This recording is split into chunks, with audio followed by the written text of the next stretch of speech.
Assalamualaikum warahmatullahi wabarakatuh. Halo semuanya, selamat datang di channel saya. Bagi teman-teman yang baru bergabung di channel ini, boleh dong minta dukungannya dengan mengklik tombol subscribe.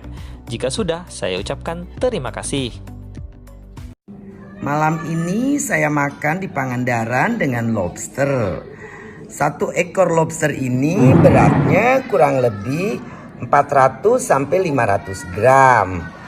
Lobster yang begini harganya 1 kilo 600 sampai 800 ribu.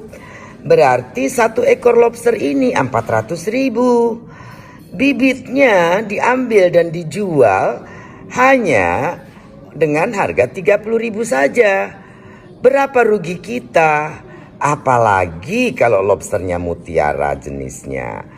Di mana 1 kilo lobster mutiara bisa mencapai 4-5 juta.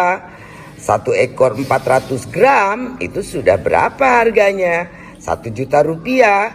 Kita jual ke Vietnam hanya dengan harga 100 ribu atau 130 ribu. Nelayan tidak boleh bodoh dan kita akan dirugikan kalau itu dibiarkan.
Gengs, Menteri Kelautan dan Perikanan Edi Prabowo melakukan sejumlah perombakan aturan yang ada di kementeriannya. Beberapa aturan baru itu menghapus regulasi lama yang dibuat pendahulunya, Susi Pujiastuti.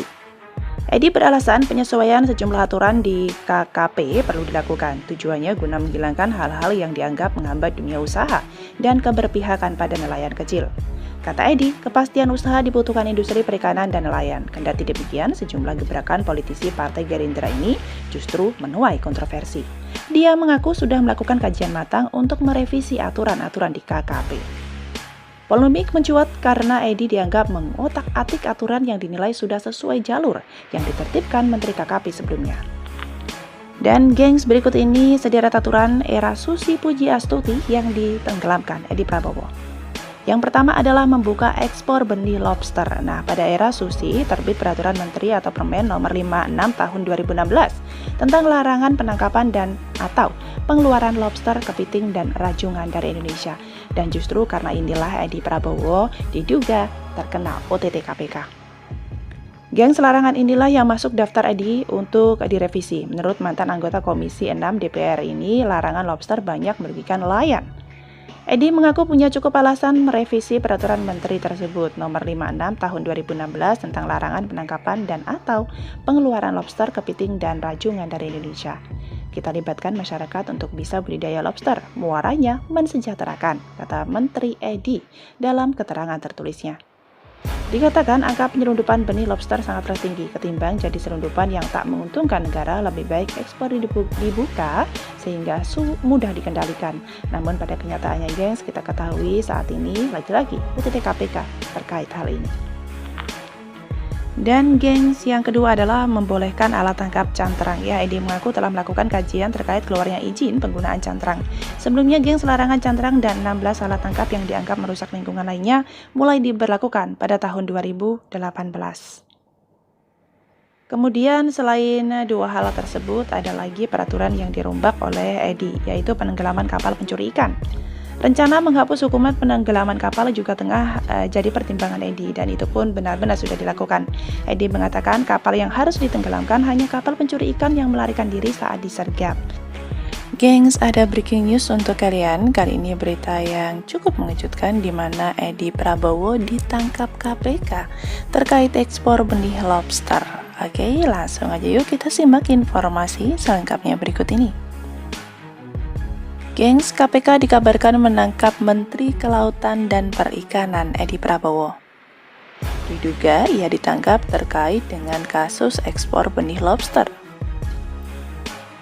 Menurut seorang sumber di KPK yang tak mau dikutip, Edi beserta istri dan beberapa orang lainnya dibawa ke gedung KPK pada Rabu 15 November dini hari. Namun gengs, belum bisa diperoleh rinci bagaimana proses benih lobster tersebut. Kumparan masih mencoba mengkonfirmasi perihal penangkapan ini kepada pimpinan dan jubir KPK. Saya di luar kota. Coba tanya Mas Ali, kata Wakil Ketua KPK Lili Pintauli saat dikonfirmasi. Wakil Ketua KPK lainnya Nawawi Pomolango membenarkan telah dilakukan OTT terhadap Edi Prabowo dan beberapa orang lain dini hari tadi. Benar, kita telah mengamankan sejumlah orang pada malam dan dini hari tadi. Maaf, selebihnya nanti aja, saya masih dalam perjalanan ke kantor, kata Nawawi kepada Kumparan. Kumparan juga sudah mencoba mengkontak pihak KKP dan kolega Edi di Gerindra, namun belum ada tanggapan. Edi merupakan Menteri KKP yang menggantikan Susi Pujiastuti. Ia menjabat sebagai menteri pada 23 Oktober 2019. Dan gengs, terkait OTT KPK terhadap Menteri KKP Mbak Auky Vera Bekasara. Melalui laman Instagramnya, Mbak Auky Vera menyoroti Menteri KKP ditangkap KPK, bibit lobster, proyek bagi-bagi. Gue pernah posting di IG, PT siapa aja yang kebagian jatah, termasuk Fahri Hamzah. Perusahaan-perusahaan partai yang suka teriak-teriak anti korup, termasuk yang pernah teriak bubarkan KPK. Siapa tuh? Fahri Hamzah. Juga dapat jatah izin buat ekspor benih lobster. Makanya, saya kan sudah bilang bang, jangan. Tapi kau bilang, itu kan gak apa-apa. Siapa nih yang disebut bang sama Mbak Auky Vera yang katanya pernah mau jelasin ke dia kalau itu gak apa-apa katanya ya. Masihkah kau ingat jawaban saya saat itu? Apa? Karena partai abang dapat jatah 2 perusahaan, jadi bisa melakukan pembiaran dan membolehkan. Hehehe. Nah kayak gitu ya. Oke gengs, kita bakal tunggu nanti update terbaru berikutnya terkait OTT KPK terhadap Menteri KKP ya, pengganti dari Ibu Susi Pujiastuti di tahun 2019 lalu. Ya, meski kita tahu pada saat diangkatnya, awal-awal diangkatnya sudah menimbulkan pro dan kontra karena kebijakan-kebijakan yang sudah diambil oleh Menteri Susi sebelumnya dirombak oleh Edi Prabowo, Menteri KKP baru pada saat itu.